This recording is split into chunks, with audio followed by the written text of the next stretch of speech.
Sup Shredders, my name is Logan aka Spiderhands and welcome to an SP Reviews where today we have ourselves the EP from an X named Shortcut to Infinity titled Monster, and if we switch over to here we have ourselves the EP on Spotify. We are going to be listening through each of these 6 tracks today from start to finish. We're going to hear what we think. Starting with I Know with 127,000 plays, which is really good. Let's go.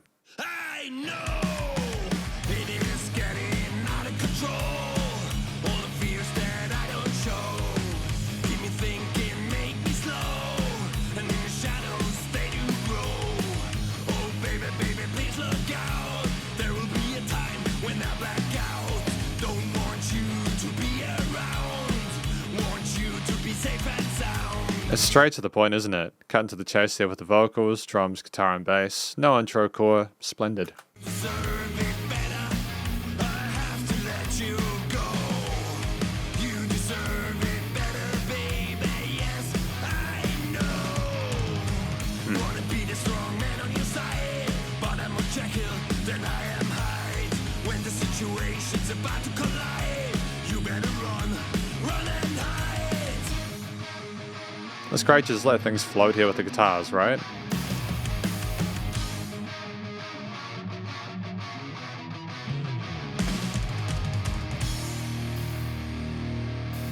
There's just a downside when Dr. Jekyll turns into Hyde. He doesn't love you, but I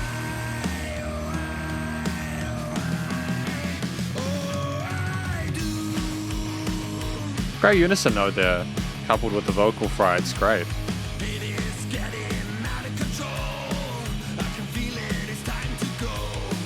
Oh baby, baby, please look out. He's coming back, there's no doubt. Don't want you to be around. Want you to be safe and sound. You deserve it better. I have to let you go. You deserve it better, baby. Yes, I know.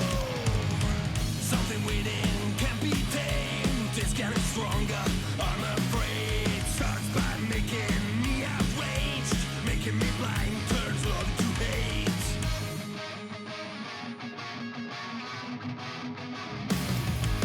I like the fact that the guitars are double tracked. You can hear that, hear them on either side, they're individual takes. It makes the guitars nice and wide in the rhythm section. It's just the little things, you know? Makes it sound commercial grade.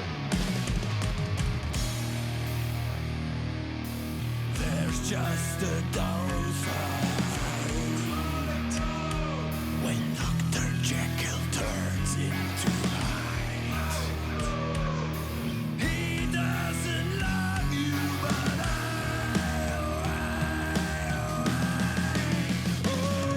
I do. Oh, fantastic, man. Great choice to have the solo here.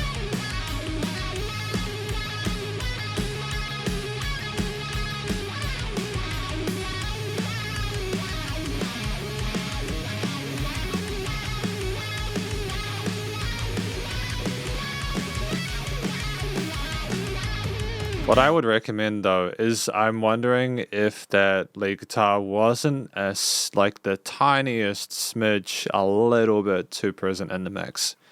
It just, I know it's kind of not ideal to say post release. I'm wondering if you could have potentially put that down maybe 0.1 or 0.2 dB in the mix, just so they would have sat better with the rest of the elements, because it seemed like there was a little bit of a build there.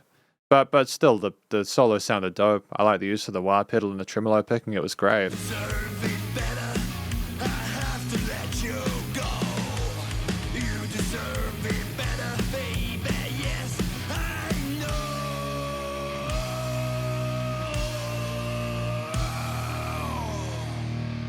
I bloody know. That was really fantastic. Just a few thoughts on that track before we move on to the next one. I think that song was about someone talking about how they have two sides to them and they're wanting the other person while they have the best of intentions and the good side loves them dearly. The other side is a little bit catastrophic and chaotic, and maybe it's best to not really sort of get with that person too much, or to be careful, to go running because you don't want to be there when things go south, if that makes sense. The highlights for me from that track were when we had the things come down in that like post-chorus section talking about Jekyll and Mr. Hyde part. It was nice to have almost the whispering of it. It was very intimate and dramatic, and I liked that tension there, and it was a great foil from the more elevated parts with everything going full bore. There was a lot of range within that one and great use of 3 minutes 24. So we're going to continue now. We'll let them see track number 2.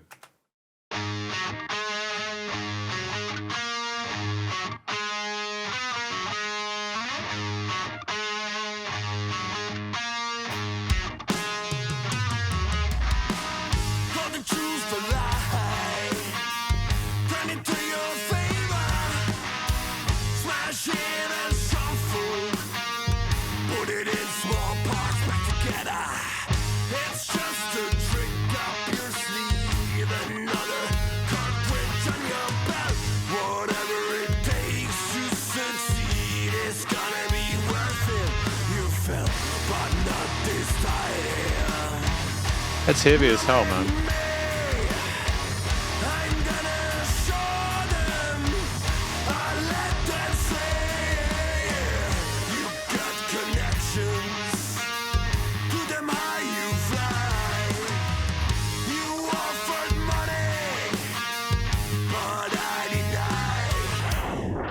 I mean, it's just like little things like that'll record scratch. Little pause, a dramatic device there.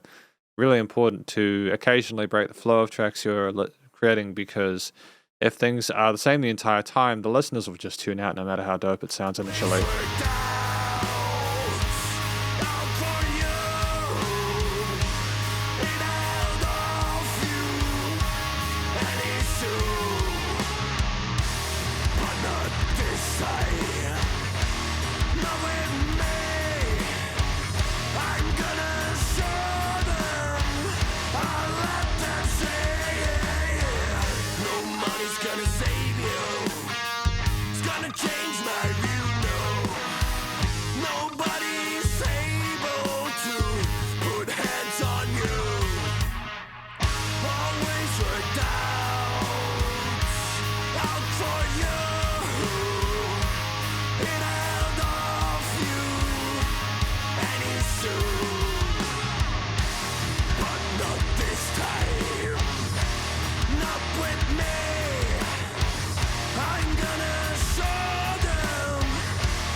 I mean, like, I'm liking the story so far, but also it's just nice to have the instrumental accompaniment by itself. Because they can play. We've heard them perform so far. It's been really eloquent.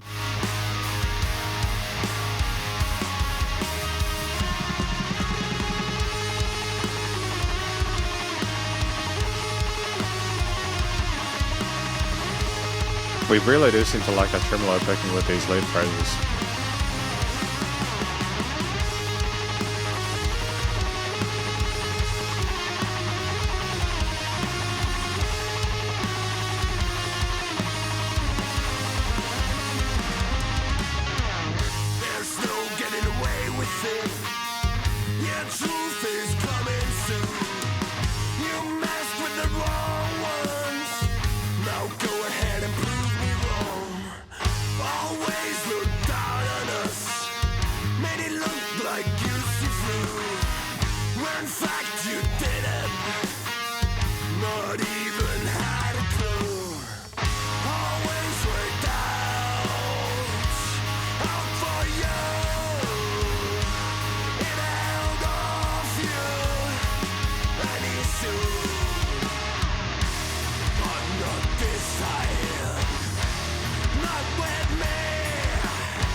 And finishing off the guitar motif there.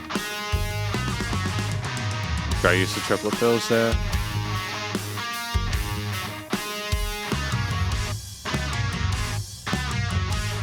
Yeah, and it was kind of nice to have the harmonized guitars going da da da dun da da da dun, playing at the same time. complementing each other well. That's cool, man. Okay, so Let Them See. That track there sounded to me like the vocalist was talking to people who were in an elevated position for whatever reason, whether literally or figuratively, and they were looking down on people like the singer and presumably the band. And they were, the singer was saying, look, you look down on us like we're less than you usually, but not this time. You're not going to do that with me. We're going to be showing everyone what we're made of, and that we're not to be trifled with, and that you can't take that route with us. I think that's a great story. I think that the chorus line was so authoritative this time. There was absolutely no doubt about the feelings behind the words that were being expressed. The vocal fry, that grit, that passion there was elevated by the power behind the old picked, chugged power chords with the bass lines there, and the really potent drums with the crash cymbal focuses behind it. It sounded like we were having a breakdown for a chorus. It was great. It was dope. It was really good. I'm liking this EP so far, should I say. I think it's great uses of 2 tracks, and with the Jekyll and Hyde element, as well as with the Let Them See, the power within thing, the monster thing, the monster theme for the EP makes a lot of sense. But we've got the literal self-titled track, Monster, now, track number 3.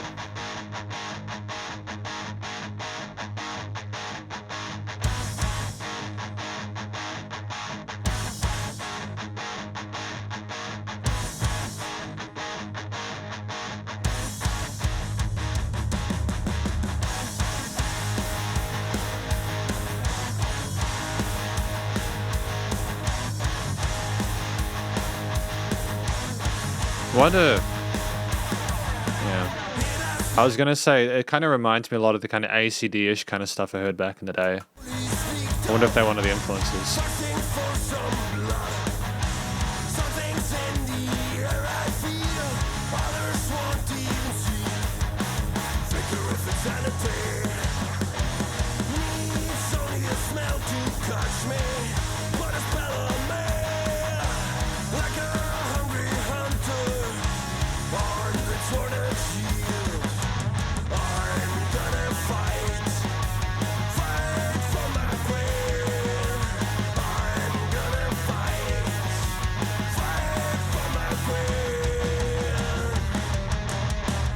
I mean, like, it's just sensational with these bridge sections and the extra bars added, so you can have the modulation of da da da da da da da da da da da da da da da, and the drums being in unison with that with some tom focuses.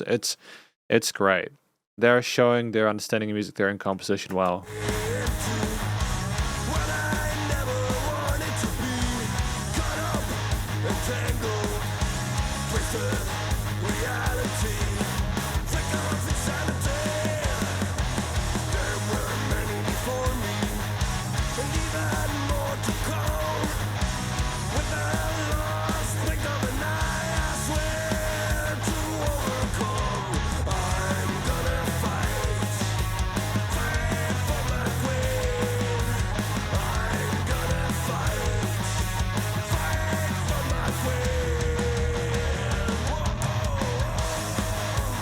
And see, that was cool. We had the vocals going off and to the left that time. I think that was dope. I think that was really well done.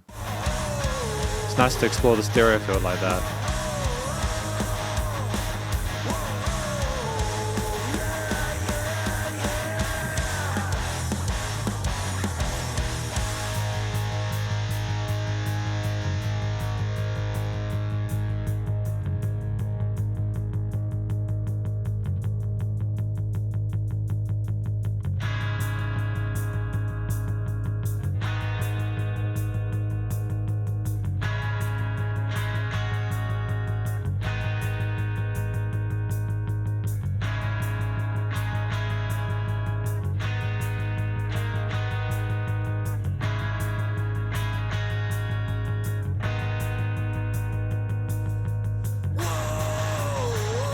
Kind of got lost in that for a moment, eh?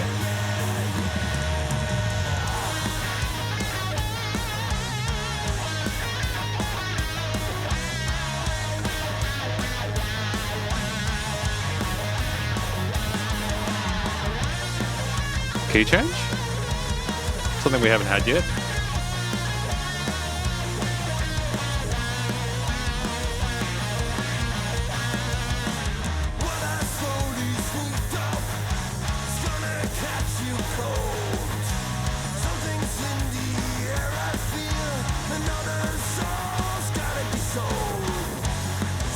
Another soul's got to be sold. That's interesting. I'm probably going to have another check through the lyrics after this just to make sure I understand what this track's about. And I have been listening to it, but yeah, I might just double check.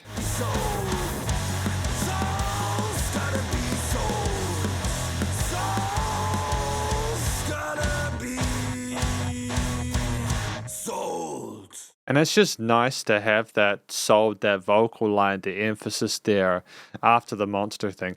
I'll be back in a second and then we'll talk about this track. So after having another listen through it again, just simply because I have a lot of respect for this act and I think it's good to just double check in case I make an ass out of myself, I think that this track is about someone who has had a spell put on them by someone else. They're feeling quite vulnerable. They've been turned into something they never wanted to be. They're acknowledging the fact that many more have been played like this and there were many more to come. I'm wondering if it's a comment maybe on their careers, such as selling their soul for the music or something like that, or selling their soul for something else. But he talks about souls have got to be sold near the end or something along those lines, to paraphrase. And I think that maybe he's commenting on these people that have affected him like that, or these entities. And I think it's an interesting thing to tell a story about, the figures of insanity. And I think that, yeah, sometimes people can just drive you nuts and situations can drive you nuts, and it can take a while to get out of that. But I think it's a really responsible thing to discuss about. And I'm glad that we showed some vulnerability at that point and it was cool. I did like the solo section as well with the guitars, but also the changes with the drum grooves and the feistiness of the vocal performance overall was really authentic. We got Rowing, track number 4. This is obviously a longer one at 6 minutes, but that's okay. We'll see what they do with that real estate.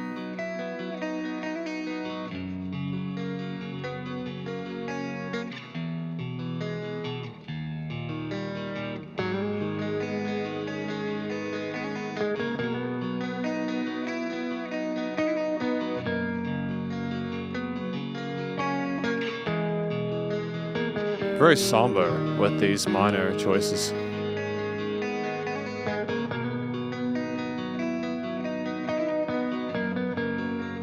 But very beautiful.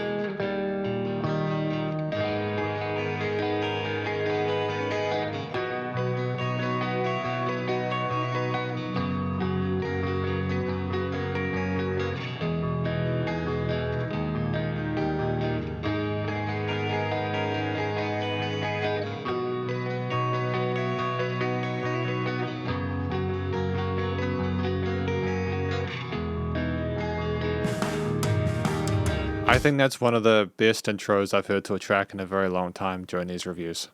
For sure. I think that the gradual increase in the guitar layers, finding little notes and choices, little niches within the grander tapestry of the stereo field and the chord progressions themselves was fantastic, because we had like 5 guitars going near the end just before the drums came in with those lovely buzz rolls. There were some ghost notes there to kind of get things nice and heavy now. It's fantastic. We're going to just quickly enjoy that part again if I can get it to start. There we go.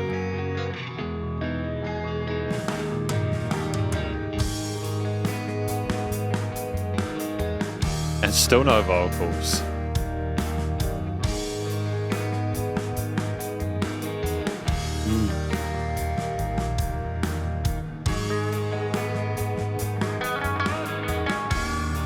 Yeah.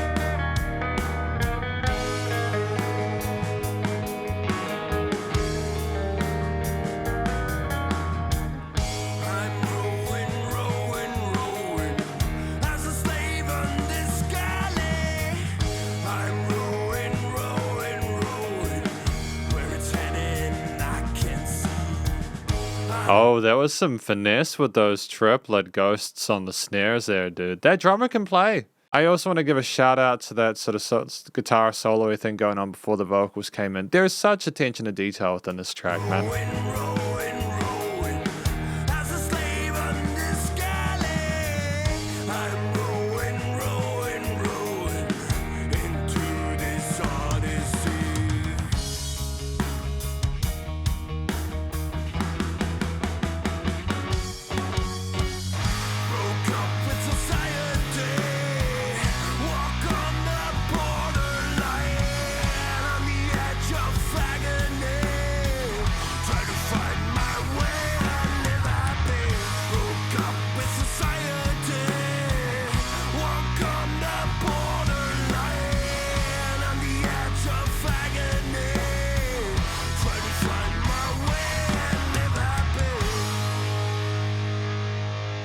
I mean, we've already had so much within this first 2 minutes 40.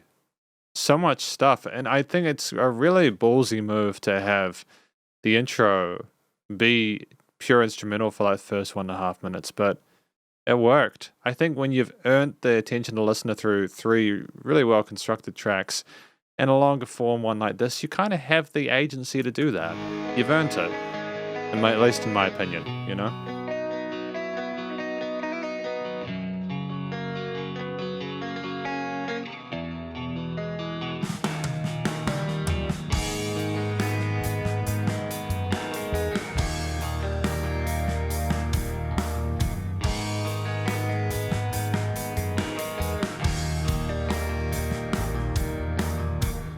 I'm rowing, rowing, rowing as a slave on this galley. I'm rowing, rowing, rowing into this odyssey. This boat is all my life, and my life depends on it.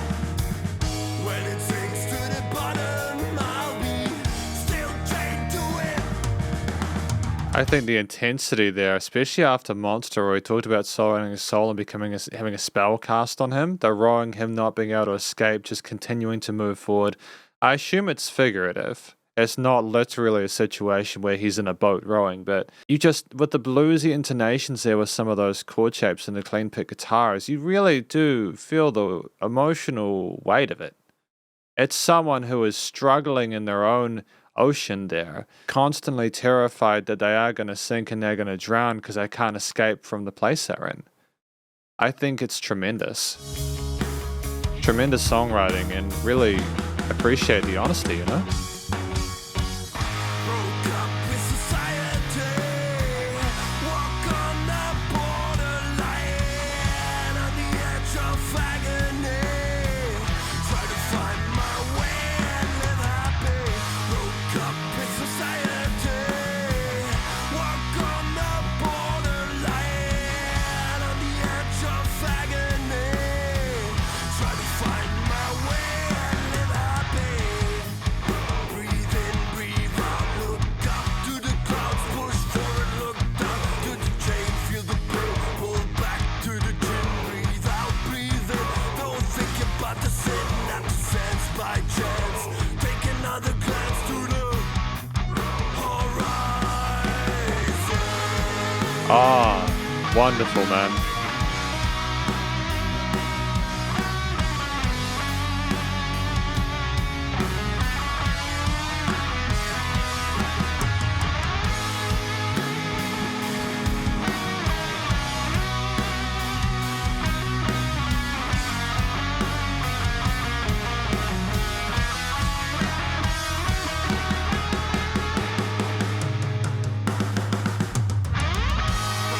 Oh.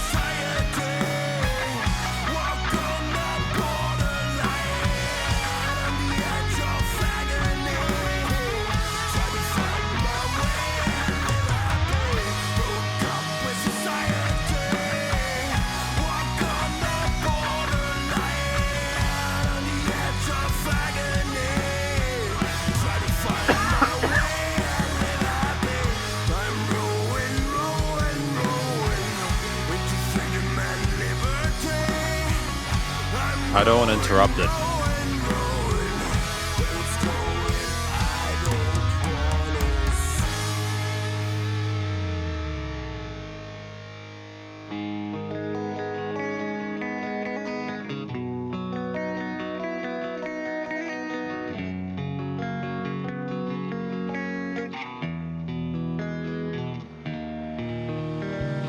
And the cymbal shimmers, man. Stunning.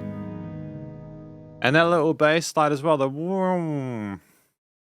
I'd say this is probably my favorite track off the album so far. I mean, maybe it's just personally because I can relate to the feeling of needing to constantly row and row and row, you know, lest you fall into the water with your boat, with your chain to it. But we hit a lot of really positive things. We ticked a lot of boxes here for like a great song.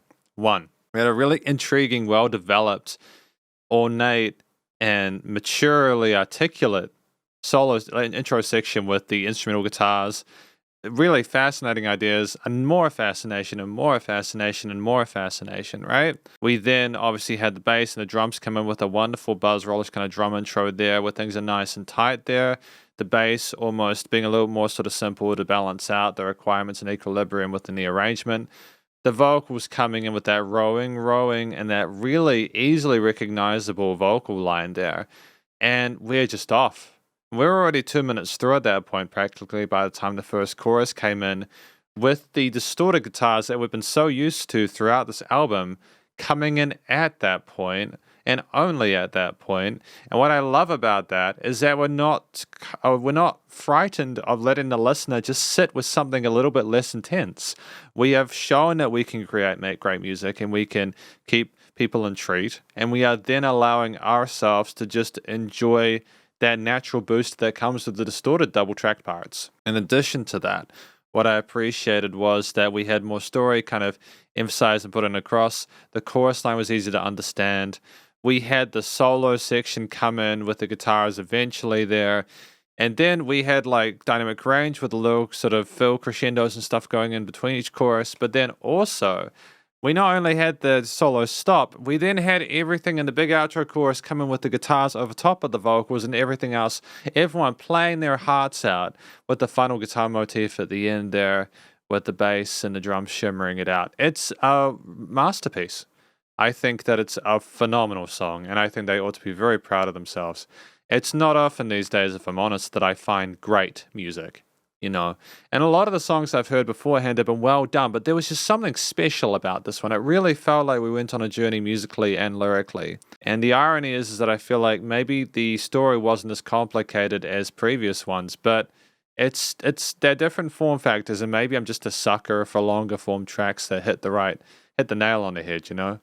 It's great stuff, though. I'm really happy with this EP so far. We got Friday, though, track number 5.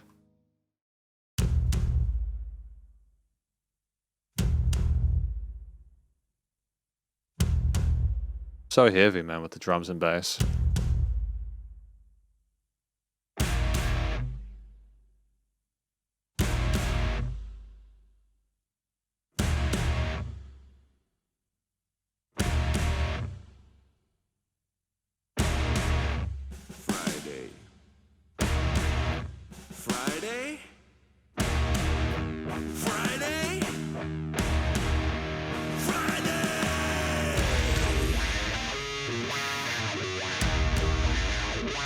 That anticipation, that realization is Friday, man. Dope.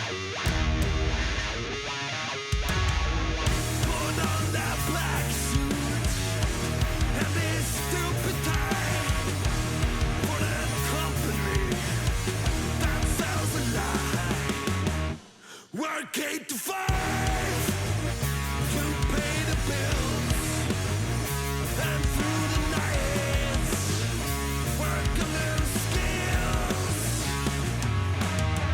Finally Friday has come, TV's off, rules back on, straight down the road to rockstar heaven. Oh, that was gorgeous. That gave me chills.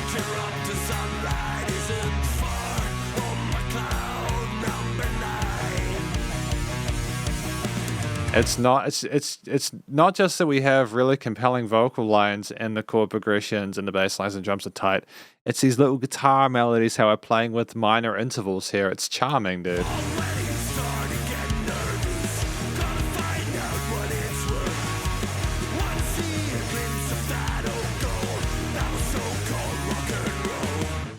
As the headlights turn on, this place goes down.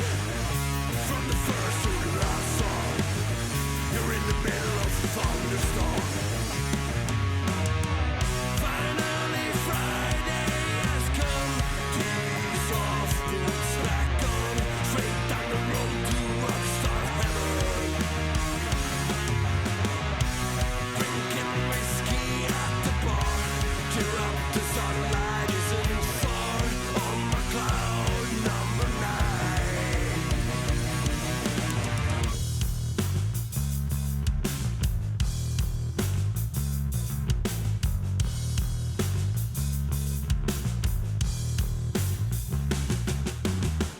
It's just nice to have the bass and the drums for a bit. The vocals and guitar have been dominant, and that isn't an issue.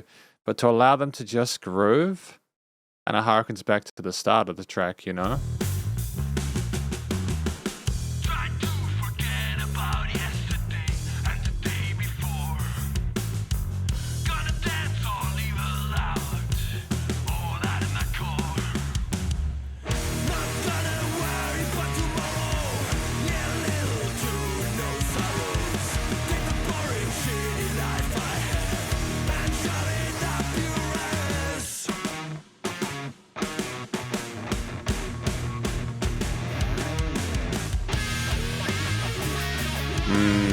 Very garaging.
Great. Nice work opening the bottles, man. Great use of Foley there. So I think that Friday is about someone who just really doesn't like their job. The dregs of the week come and go. They talked about their boring, shitty life.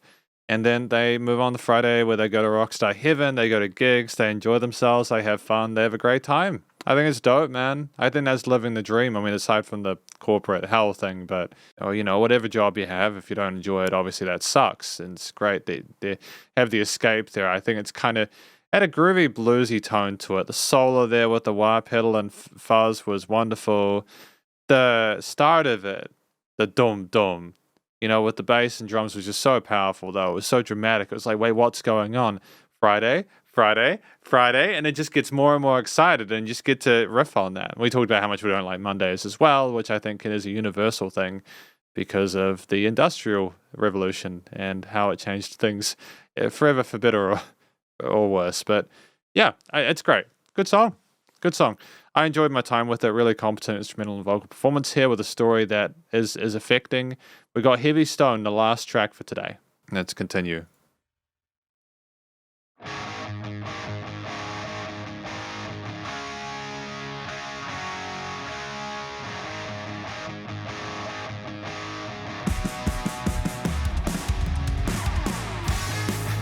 Oh, dude, it slams, man.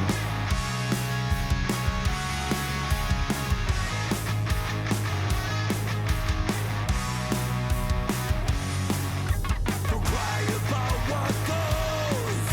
Enjoy what's about to come. We're all under the same sun, just dying to have some fun. One smiling day keeps the moody blues away. We bleed the same color, we love the same way. And there's absolutely nothing, and no one is to blame except all yourselves, babe. So what's the point of your complaints? You alone and so lonely, we're counting all the stars. Silence, silence is a heavy stone. Silence is a heavy stone. That's a hell of a line, isn't it? You're alone and so lonely, we're counting all the stars. Silence is a heavy stone. Silence is a heavy stone. Silence is a heavy stone. I'm going to be thinking about that for the rest of the day. If you think about it, it really is, isn't it? You know, people don't like it when you complain, but then if you have to handle it in, you kind of weigh yourself down with all that stuff, right? It's all about finding a compromise, but yeah, food for thought, right?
I mean, like, I like the chuggies. On that guitar is dope, man. It's an interesting groove. The drums don't necessarily follow it in the sense that they don't have the double kicks necessarily following along to the rhythms, but they have a driving pace that focuses on the chord note accents. The bass there follows along really well, and you've got these silence parts on the headphones, which are incredibly invigorating, man. Like, it's great chemistry between the band members.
Are counting on the stars?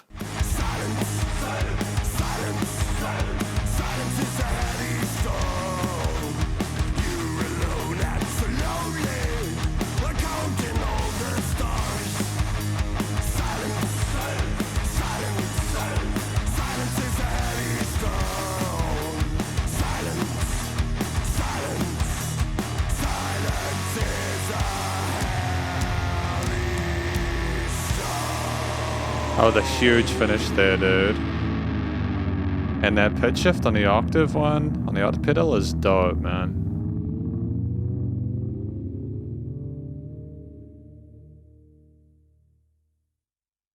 Great. That was my review. That was the conclusion. Okay, so for this last track, just before we get into the conclusion, my take on Heavy Stone, at least in the first verse, because I had another listen through it, is it's discussing how we're all the same and how we just need to try and find like a smile a day keeps those negativities away. I'm not sure if it's being genuine enough, because it's like we also talk about later on what's the use in complaining, but then also we talk about how silence is a heavy stone. I'm not sure the angle with this one. I'm a little bit confused. Not because they haven't explained it poorly. I think there's just a little bit of nuance I'm missing here. I enjoyed my time with the track, though, outside of a little bit of confusion about the lyrics and what they mean. I'm not sure whether to take it as if they want you to try and be more positive and not take life as seriously simply because we're all in the same situation and what can you do about it, or whether silence is a heavy stone, so maybe it's worth trying to find a way around it that's not focusing on it. Maybe that's it. But there was a lot of variety within the instrumental performance itself. I like some of those sort of palm muted lead passages there, which had a bit of tension to them. The vocals were very charismatic with the back and forths and the and the mains and sides, and it was good. It was well done. It was at the same level as the previous tracks, and overall, I think I'm pretty happy with the CP. And welcome to the conclusion of my review of this EP from an act named Shortcut to Infinity, titled Monster. What do I think this EP is about? It's tricky. I mean, I've listened through each of the tracks. I think it's just talking about different things that the vocalist or people in the band wanted to discuss, with I Know being about the Jekyll and Hyde stuff, Let Them See about someone looking down on you and you proving them wrong and kind of making them feel redundant themselves in an ironic twist. Monster being about like getting your soul sold and turning into something you're not. Rowing being, I think, about constantly having to just keep going, otherwise your ship sinks, which is why I was kind of in two minds about Heavy Stone. Friday being about, selling yourself for work to be able to get to rockstar heaven on Fridays and go and drink and have a good time with mates and stuff. And Heavy Stone is about dealing with life and its, I suppose, imperfections, understanding that it's kind of shit for all of us maybe, and that we need to just kind of find a way to come to terms with that without constantly complaining about it. Otherwise, you'll just end up isolated simply because a lot of people are within the same boat. I think that that's what each of the tracks are about. And Monster is simply a way of, maybe these are the monsters, the struggles that they have within them that make them act out, that make them uncomfortable, that make their lives difficult. They're just discussing horrible stuff that they have to cope with, and it's a good, honest, insight into who they are as people as well as musicians. I think the vocal performance of Shortcut to Infinity was great. Predominantly, it was the vocal fresh, almost Motorhead-ish kind of style of vocals here, which is a good thing. I think the style suited the type of music we're making. Where we did have vocal melodies in there, we had hook lines and we had different ways of approaching the verses. We had a bit of charisma in there as well, with some whispering parts and more oomph in other sections, and there was dynamic range to the vocal performance, so things were not the same loudness the entire time. We had backing vocalists and chants and stuff like that, such as in Silence, Silence, Silence, like that, and other tracks as well. And I think that was great. There was chemistry not only between the main vocalists, but also the band members, which is something that's very positive. I like to hear that. I like that it's not like an ego project, everyone's getting involved.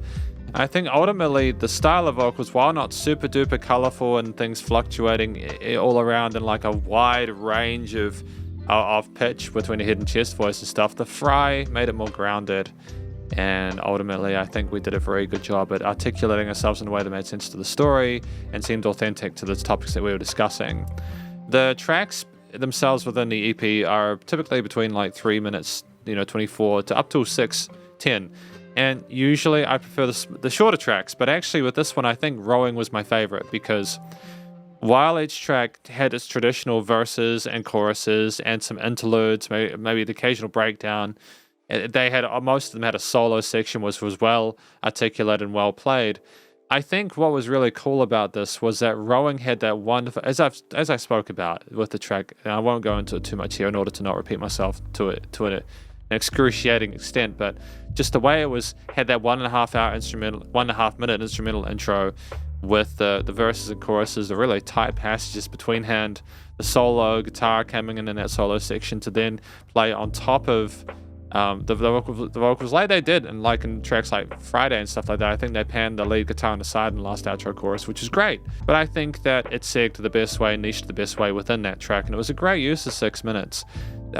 With this EP, Shortcut to Infinity have demonstrated to me that they know how to make great use of whatever form factor, whether it's a shorter or a long form track.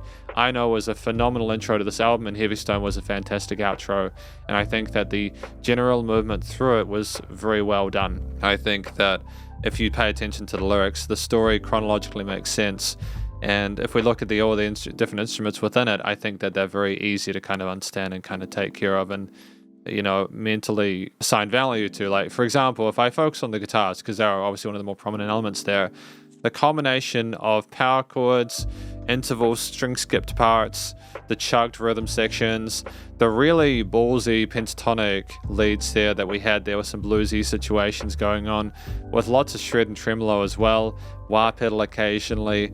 There was lots of variety of the ways we played. We clearly understand music theory and composition and are comfortable with our triads all the way up to the fifth. There weren't as many extensions as far as I could understand. If they were incidental within what was going on within like the intro section of rowing, for example. We had all those different layers and there may have been extended harmonies by virtue of the various layers interacting with one another. That said, I don't think it was an accident that they created great riffs like this. They clearly understand their instrument well and how to niche well with bassists and drummers and such, so that was good. I think that the strings were played incredibly well. Again, it's one of the best intros I've heard in rowing in a very, very long time with these reviews that I do. So that's, big props. The bass line was great. It was nice and thick, nicely balanced in that low end, not too prominent, stuck with the root notes really well, meshed well with the bass drums and such of the kit, rhythmically sound, no errors whatsoever. The drums, I was really stoked with the drums. It was a live performance, the band was playing live, there was a great chemistry, and the drums did really well at keeping the band together, not overplaying, pocketing, but to be fair, there were some grooves in there that were really spicy, lots of and I think I pointed out the 16th triplet ghost notes that we had there occasionally.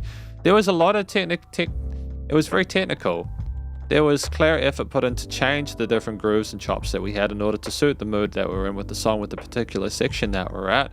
And I'm stoked with it. They nailed the hit. They got the nail on the head. It was really well presented, and I was never bored with the percussion. There was always something new that they were doing there to keep it interesting for the listener, but also to keep these transitions fresh for the rest of the band. And I really hope that this band don't lose their drummer, because they're really good. In the same way the guitarists, the bassists, and singers. But you know what I mean. It's great. We knew to have sections there which were a little more low key. We had dynamic range to the drums as well, and any transitions again with the toms were spectacular. And finally, we knew when not to have drums. For instance, in the aforementioned almost several times now rowing intro, there were no drums up until that minute mark or whatever, and that was a smart move because the guitars just needed to float. Of course, in songs like Friday, we simply had the bass and the drums and those elements that were very, very sometimes almost codependent, segged well with each other before the rest of the brighter elements came in to polish things off. And yeah, honestly, full marks. I don't think we needed to do anything differently there. Again, compelling whether it was short or longer form. The themes themselves with the genre that were in, that kind of bluesy, rocky metal stuff there that just pulsated and pulled forward, but also with a little more sort of elegance and tonal sophistication with tracks like Rowing there, where we had those wonderful steel string parts there. We showed that we could handle the hard stuff and the softer stuff in a way that's meaningful, not cheesy, very engaging and compassionate to the other elements within the arrangement and the tracks. And nothing felt alien or out of kilter. There was no filler that I could hear. There was no taking advantage of the listener's time or expectations. We got what we came for from the first track. Things were instantiated in a way which allowed us to enjoy them further. And yeah, no, they were solid. The themes there spoke of things related to, it made you feel how the story made you feel. There was no cognitive dissonance with what I was hearing with the different progressions and triads, for example, with the way the mood of the lyrics were. There were even some unconventional chromatics and semitonal shifts there that went on occasionally that kind of took me by surprise there. The album sounded like we were struggling with our demons and we're doing the best we could to get by. That's what matters, right? That's all you can do. And I think that's a great take, and I'm really proud of them for the work on it. The recording, mixing, and mastering, the studio production was solid and sound. I'm happy with what we heard here. They're a great band. It was commercial grade recording. I think that I may have talked about in the intro that the lead guitar could have been maybe 0.1 dB lower in the mono field of the speakers, but aside from that, leveling was absolutely solid. The presence of the vocals in the mix was great, nicely filled and EQ'd and compressed. Guitar is nicely double tracked on the sides, the bass and drums nicely controlled in the center, and in the lower and mid ends of the stereo field with the guitars and vocals near the middle and the top. No resonant frequencies in the frequency spectrum, nice and wide in the stereo field there. We did have the vocals in different parts. We experimented with the auto panning of that or delay there. The lead guitar wasn't always in the center, which I appreciate. Sometimes it went off to the side, which was fantastic. It was unpredictable and more interesting because of that. The leveling of the track, aside from what I mentioned, was great. There was dynamic range within this arrangement, which I appreciate. Things went the same loudness all the time. And then finally, the tracks were nice and loud without pumping, so the limiting and bus compression was handled well. I mean, this is my quite positive review of an EP from an act named Shortcut to Infinity titled Monster, and hopefully you enjoyed it. If you did, please do go show them some love via their various social medias and a Spotify page, and stay cool and stay safe. Please remember to support your local musicians and artists at this point in time, as either help more than ever with all the crazy stuff going on in the world, and I'll catch you in the next review. Spiderhands out.